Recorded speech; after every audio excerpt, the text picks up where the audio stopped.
உலகம் முழுவதும் வாழக்கூடிய ஸ்ரீ குபேரன் டிவி நேயர்கள் அனைவருக்கும் உங்கள் தாம்பரம் ஸ்ரீ வாராகி ஈசனேசன் சுவாமியுடைய நல்லாசிகள், வாழ்த்துக்கள். ஜெய் வாராகி, ஜெய் ஜெய் வாராகி. நமச்சிவாய். ஆகஸ்ட் மாத ராசி பலன்.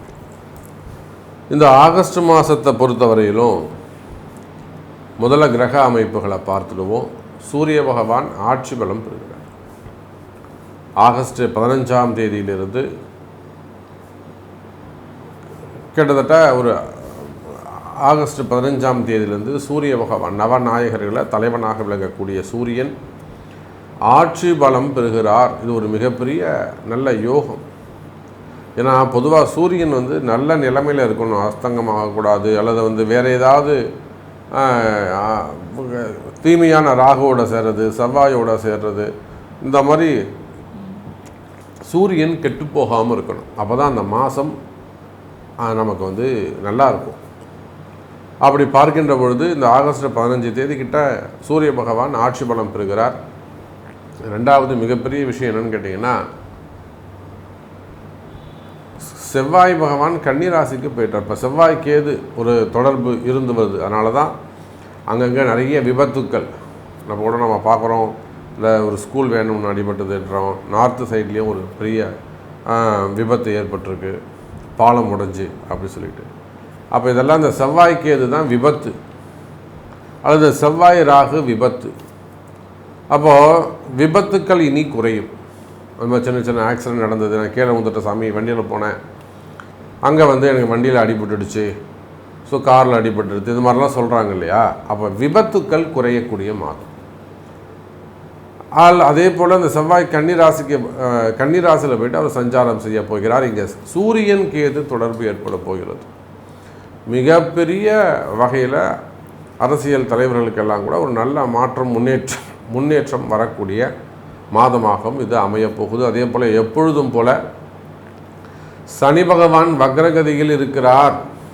இப்போ சனி வக்ரம் ஆயாச்சுனாக்கா தொழில் அமைப்புகள், வேலை வாய்ப்புகள்லாம் ரொம்ப கேர்ஃபுல்லாக இருக்கணும். இப்போ நிறைய பேர் புலம்புறாங்க, வேலை போயிடுச்சு சாமி, வேலை தேடுறாங்க கிடைக்கல, அப்படி இல்லைன்னா வேலை செய்கிற இடத்துல ஒரே கஷ்டமாக இருக்குது. இதெல்லாம் அந்த சனி பகவான் வக்ரம் தான் காரணம். தொழில்காரகன் சிறப்பாக இருக்கணும். அப்போ அந்த சனி பகவான் வக்ர கதியில் இருக்கிறார். இப்போ இதுக்கெல்லாம் என்ன நிவர்த்தி? சரி, அவர் அப்படி தான் இருப்பார். மேபி ஒரு டிசம்பர் மந்த் வரலையுமே கூட அவர் சனி பகவான் வக்ரகதியில் தான் இருக்க போகிறார். அப்போ அந்த 5 மாதம் சாப்பிடாமல் இருக்க முடியுமா? உயிர் வாழாமல் இருக்க முடியுமா? வேலைக்கு போகாமல் இருக்க முடியுமா? வாடகை கொடுக்காமல் இருக்க முடியுமா? உயிர் வாழ்ந்தாகணுமே. அப்போ இதுக்கு என்ன வழி? இதுக்கு என்ன சொல்யூஷன்? சனி பகவான் வக்ரகதியில் இருக்கிறாருன்னு சொல்கிறீங்க, அதனால தான் தொழில் முடக்கம், அல்லது தொழிலில் கஷ்டம்னு சொல்கிறீங்க, அல்லது தொழிலை நடத்தலாமா, விட்டுட்டு ஓடி போயிடலாமா, இல்லை எங்கேயாவது சொல்லாமல் கொள்ளாமல் ஏதாவது பண்ணிக்கலாமான்ற ஒரு சூழ்நிலை இருக்குது, அல்லது வேலையில் டஃப்னு நீங்களே சொல்கிறீங்க. இது எல்லாத்தையும் சொல்லக்கூடிய நீங்களே அதுக்கு ஒரு தீர்வும் சொல்லுங்கள் அப்படின்னாக்கா, இதைத்தான் நம்ம ப்ரீஃபாக ஒரு ராசிக்கும் தனித்தனியாக பார்க்க போகிறோம். அப்போ இந்த கிரக அமைப்புகளை கொண்டு சிம்ம சூரியன், கன்னியில் செவ்வாய், அதே போல் சனி வக்ரம், இந்த 3 கிரகங்களும் இந்த ஆகஸ்ட் மாதத்தில் மாற்றம் பெறுகின்றன. மற்றபடி இந்த ராகு கேது குரு இவங்கெல்லாம் அங்கேயே தான் இருக்காங்க. இதில் இன்னொரு பெரிய நல்ல விஷயம் என்னென்னா, குரு சுக்கிரன் இணைவு. மிதுன ராசியில் குரு சுக்கிரன் ஒரு இணைவு, அது ஒரு நல்ல காம்பினேஷன்ஸு. இந்த காம்பினேஷன் எதுவுமே பெட்டராக இல்லை. சனி வக்ரம் நல்லா இல்லை. சூரியன் கேதுவோட தொடர்பு, ஏன்னா இந்த கிரகண தோஷம்னு சொல்லுவாங்க. இந்த சூரிய கிரகணம்னா கேது தான் சூரியனை மறைக்கும். அப்போ பாருங்கள், அது கிரகண தோஷம் ஆகி போச்சு. கன்னியில் செவ்வாய் அதுவும் நல்லா இல்லை. அப்போ இந்த மாதம் எது சிறப்பான யோகம்னா, மிதுனத்தில் இருக்கக்கூடிய குரு சுக்கிரன் காம்பினேஷன்ஸ். ஸோ அந்த கிரக சேர்க்கை ரொம்ப வலுவான கிரக சேர்க்கையாக, அதிர்ஷ்டமான, இன்னும் சொல்லப்போனால் நிறைய ஒரு மகாலட்சுமி யோகம், மகாலட்சுமி அப்புறம் ஆதிலட்சுமி, அந்த மாதிரி அஷ்டலட்சுமி யோகத்தை கூட கொடுக்கக்கூடிய மாதமாக இந்த மாதம் அமையப்போகுது.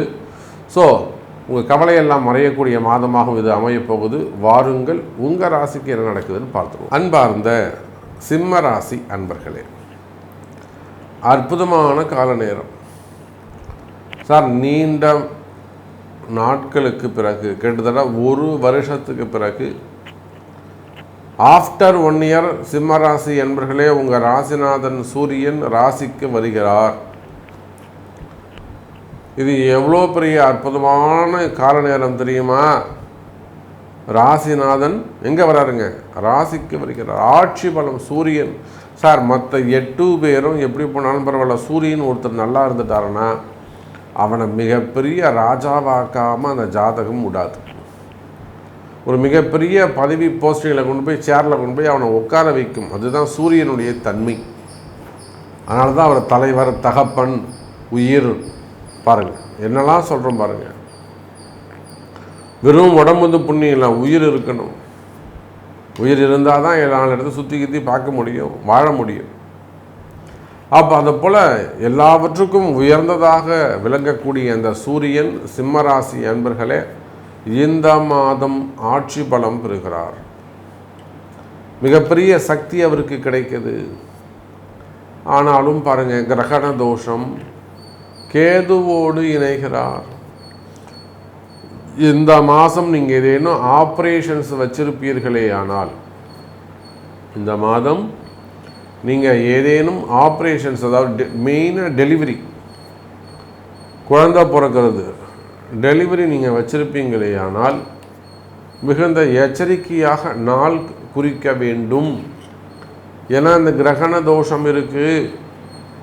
சூரியன் கேது ஆகஸ்ட் 15 செப்டம்பர் 15 வரணும், 1 மாதம். இப்போ 1 மாதம் எத்தனை குழந்தைங்க பிறக்கும்? அப்போ இந்த கிரகண தோஷத்தை எப்படி வேலை செய்யும்? இதுக்கு தான் நம்ம முன்கூட்டியே 4 நட்சத்திரம் பார்த்து இந்த ஆப்ரேஷன் வைக்கிறது.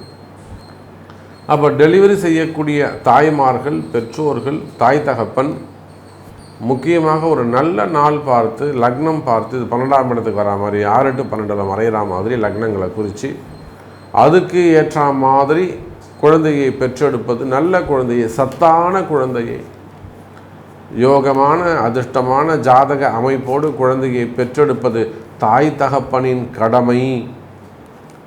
ஆஸ்பத்திரிக்கு 1.25 லட்சம் 1.5 லட்சம் செலவு பண்ணி புண்ணியம் இல்லை. டாக்டருக்கு 80,000 ரூபா கொடுத்து புண்ணியம் இல்லை. ஒரு 2,000 ரூபா கொடுத்து நல்ல ஜாதகத்தை செட் பண்ணிக்க வேண்டும். இது ஒரு பெரிய வேலையே கிடையாது. அப்போ இந்த மாதம் குழந்தை பிறக்கக்கூடியவர்கள் இந்த கிரகண தோஷத்தை மனசில் வச்சுக்கணும். அதே போல் சிம்ம ராசி அன்பர்களே, இழந்த வேலை வாய்ப்புகள், இழந்த தொழிலை மீண்டும் பெறுவதற்கான வாய்ப்புகள் உண்டு. எனக்கு பிஸ்னஸ் போயிடுச்சு, நான் அந்த கடையிலிருந்து நல்லா போயிட்டு இருந்த சமயம் நான் கடையை கொடுத்துட்டு வந்துட்டேன், நான் வெளியில் வந்து வேறு எதாவது பண்ணலாமா, இல்லை அதையே திருப்பி பண்ணலாமா, எனக்கு ஒரு வேலை இருந்தோம், வேலையை விட்டுட்டேன், நான் திரும்பவும் வேலைக்கு போகிறேன், அதே கம்பெனிக்கு போகலாமா, வேறு இடத்துல கூப்பிடுவாங்களா? ஸோ இந்த மாதிரி பிஸ்னஸ் ஆகட்டும், ஜாப் ஆகட்டும், இழந்த வேலை வாய்ப்புகளை, இழந்த தொழிலை மீண்டும் பெறுவதற்கான வாய்ப்பு. சாமி நல்லபடியாக மீண்டும் தொழில் அமையும் சாமி, தொழிலில் நல்ல முன்னேற்றம் இருக்கும் சாமி, கவலை வேண்டாம், நல்லது நடக்கும். இன்னும் சொல்லப்போனால் எனதருமை சிம்ம ராசி அன்பர்களே, தொழில் அமைப்புகள் சிறப்பானதாக இருக்கும். அரசியல் தலைவர்கள், அரசியலில் உயர்ந்த பதவியில் இருக்கக்கூடியவர்கள், அல்லது அவங்கள சார்ந்து பிஸ்னஸ் தொழில் செஞ்சு பிழைக்கக்கூடியவர்கள். சார் எத்தனையோ போன எலெக்ஷனில் எம்பி அவர்களுக்கு நம்ம குறித்து கொடுத்துருக்குறோம், சீட் கொடுத்துருக்குறோம். எனக்கு கிடைக்குமா சாமி, நம்பிக்கையாக நில்லுங்க சார், கண்டிப்பாக ஜெயிக்கும். அதே போலத்தான் அண்டை மாநிலங்கள், ஆந்திராவாகட்டும், அங்கே இருக்கக்கூடிய அரசியல் தலைவர்கள், கர்நாடகாவில் இருக்கக்கூடிய அரசியல் தலைவர்கள், மிகப்பெரிய அரசியல் தலைவர்கள், இவங்க எல்லாருக்குமே கூட நல்ல முன்னேற்றம் உள்ளது. ஆன்மீக பெரியோர்கள், மடாதிபதிகள், இவங்களுக்கும் நல்ல முன்னேற்றம் உள்ளது. இன்னும் சொல்லப்போனால் சிம்ம ராசி என்பவர்களே, ஹோட்டல் இண்டஸ்ட்ரி வச்சு நடத்தக்கூடியவங்க, வெளிநாடுகளில் உள்நாடுகளில் பெரிய பெரிய ஃபேக்ட்ரிஸ் வச்சு நடத்தக்கூடியவர்கள், ஹோட்டல்ஸ் வச்சு நடத்தக்கூடியவர்கள், 3 ஸ்டார் ஹோட்டலு, 5 ஸ்டார் ஹோட்டலு, அதே போல் ஈவெண்ட் மேனேஜ்மெண்ட்ஸு, டூர்ஸ் அண்ட் ட்ராவல்ஸ் செய்ய நான் அந்த பிஸ்னஸ் பண்ணக்கூடியவர்கள், இவங்க எல்லாருக்கும் கூட இந்த மாதம் சிம்ம ராசியாக இருப்பார்களே ஆனால் நல்லது நடக்கும். குறிப்பாக சிம்ம ராசி என்பவர்களை எனக்கு இன்னும் தொழில் அமையலை, நல்லதாக பிஸ்னஸ் இன்னும் நல்லதாக எனக்கு அமையலை, நல்ல பிஸ்னஸ் எனக்கு அமையணும் அப்படின்னு கேட்கக்கூடிய சிம்ம ராசி அன்பர்களே, இந்த மாதம் புதிய தொழில் தொடங்குவதற்கு வாய்ப்புகள் உண்டு. ஆனால் ஒரு முறை உங்கள் பிறப்பு ஜாதகத்தை கணிக்க வேண்டும். ஒரு முறை உங்கள் பிறப்பு ஜாதகத்தை கணிக்க வேண்டும். அப்போ தான் சரியான முறையில் எந்த நாளில் பிஸ்னஸ் ஸ்டார்ட் பண்ணணும், அதுக்கு காலமோ தொடங்கக்கூடிய கால நேரம் உங்களுக்கு சிறப்பாக இருக்கா, என்ன மாதிரியான யாகங்கள் அல்லது பூஜைகளை நீங்கள் செய்யணும், என்ன மாதிரி ஹோமங்கள் நீங்கள் ஸ்பெசிஃபிக்காக உங்களுக்கு என்ன செய்யணும், அப்போ இதெல்லாம் அறிந்து 4 நட்சத்திரம் பார்த்து இந்த பிஸ்னஸ் தொடங்குவீர்களே ஆனால் இந்த ஆகஸ்ட் மாதம் புதிய தொழில் தொடங்குவதற்கான மாதம். அதே போல் வீடு, வண்டி, வாசல், வாகன யோகம் அமையக்கூடிய மாதம். நான் புதுசாக வீடு வாங்குகிற சாமி, நான் புதுசாக ஒரு இடம் ஒன்று வாங்குகிற சாமி, நிச்சயமாக வாங்கலாமே, கண்டிப்பாக வாங்கலாம். வீடு அமையுமா எனக்கு, இந்த மாதம் அமையும், அதிர்ஷ்டம் வரும். அதே போல் கிரகப்பிரவேசம் பண்ணுறது, கிரகப்பிரவேச யோகங்கள், தம்பதி வீட்டில் மங்கள விசேஷங்கள், 60ஆம் கல்யாணம், 70ஆம் கல்யாணம், 80ஆம் கல்யாணம். நம்ம இப்போ கூட திருப்பூரில் சென்று ஒரு சதாபிஷேகம், 80ஆவது திருமணம், 80ஆம் கல்யாணம். சார் நீங்கள் சொன்னால் நம்ப மாட்டீங்க, 10 நாளைக்கு முன்னாடி நம்மளை வர சொல்லிட்டாங்க, சாமி நீங்கள் ஒரு 10 நாள் முன்னாடி வந்துடுங்க. அவங்க வீட்டில் ஒரு தொடர்ந்து ஒரு 7 நாட்கள் அவங்க வீட்டில் ஃபங்க்ஷன் தான். புது கல்யாணம் மாதிரி நலங்க வைக்கிறதுலேருந்து 1 by 1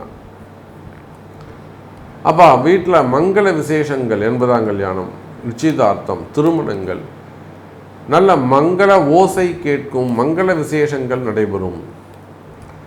குறிப்பாக சிம்மராசி அன்பர்களே, சின்ன சின்ன ஆப்ரேஷன்ஸ் இதானே இருக்குமே ஆனால், உடல் நல குறைவுகள் இருக்குமே ஆனால், ஒரு ஹெல்த் இஷ்யூஸு, ஆரோக்கிய குறைவுகள் இருக்குமே ஆனால் கவலை வேண்டாம் சிம்ம ராசி அன்பர்களே, அவையெல்லாம் விலகும். ஆயுள் ஆரோக்கியம் அதிகரிக்கும், ஆயுள் ஆரோக்கியம் அதிகரிக்கும், வீட்டில் நிம்மதி கிடைக்கும், வீட்டில் மகாலட்சுமி யோகம் அல்லது ஒரு நல்ல சுபத்துவமான முறையில் வீடுகள் இருக்கும். அந்த பேட் வைப்ரேஷன்ஸ், மெயினாக செய்வினை கோளாறுகள், போட்டி பொறாமைகள். சிம்ம ராசிக்கு எங்கேயோ இவங்க போகிறாங்க, கஷ்டப்படுறாங்க, வாழ்க்கையை கட்டி காப்பாற்றிக்கிறதுக்கு ரொம்ப கஷ்டப்படுறாங்க. ஆனால் பாருங்கள், தேவையில்லாத போட்டி பொறாமைகள், தொழில் போட்டிகள். அப்போ அந்த மாதிரி தொழில் போட்டிகள், பதவி போட்டிகள், போட்டி பொறாமைகள், செய்வினை கோளாறுகள், அக்கம் பக்கத்தில் வரக்கூடிய தொந்தரவுகள், மெயினாக இடதோஷங்கள். நான் பல இடங்கள் அதை ஸ்ட்ராங்காக சொல்வது உண்டு. எத்தனையோ விவசாய பெருமக்கள், விவசாய பூமியெல்லாம் கூட நாம் அதிகப்படுத்தி கொடுத்துருக்குறோம். சொத்து பிரச்சனைகள் இதெல்லாம் இடதோஷத்தை குறிக்கும். நல்லா போயிட்டுருக்கிற கம்பெனி திடீர்னு டவுன் ஆகிடும். காரணம், இவங்க என்னென்னமோ செஞ்சு பார்ப்பாங்க, ஒன்றுமே வேலைக்காகாது. என்றைக்கு நம்மளுடைய தொடர்பு கிடச்சி அது இடதோஷம் நிவர்த்தி பண்ணுறாங்களோ அன்றைக்கி தான் விமோச்சனம். அது மாதிரி இடதோஷங்கள் இதெல்லாம் கூட இருக்குமே ஆனால் அவையெல்லாம் விலகுவதற்கு வாய்ப்புகள் உண்டு. ஸோ இன்னும் நிறைய கருத்துக்கள் சொல்லிகிட்டே போகலாம், இன்ட்ரெஸ்டாக இருக்கும். ஸோ ஷார்ட் டைம் உங்களுடைய கேள்விகளுக்கு உங்கள் பிறப்பு ஜாதகம் பேசும். நன்றி, நமச்சிவாயம். ஜெய் வராகி, ஜெய் ஜெய் வராகி. ஸ்ரீ குபேரன் டிவியை பார்த்தமைக்கு நன்றிகள். மேலும் இது போன்ற தகவல்களை தெரிந்து கொள்ள ஸ்ரீ குபேரன் டிவியை சப்ஸ்கிரைப் செய்யுங்கள். மறக்காமல் பெல் ஐக்கானை கிளிக் செய்யுங்கள்.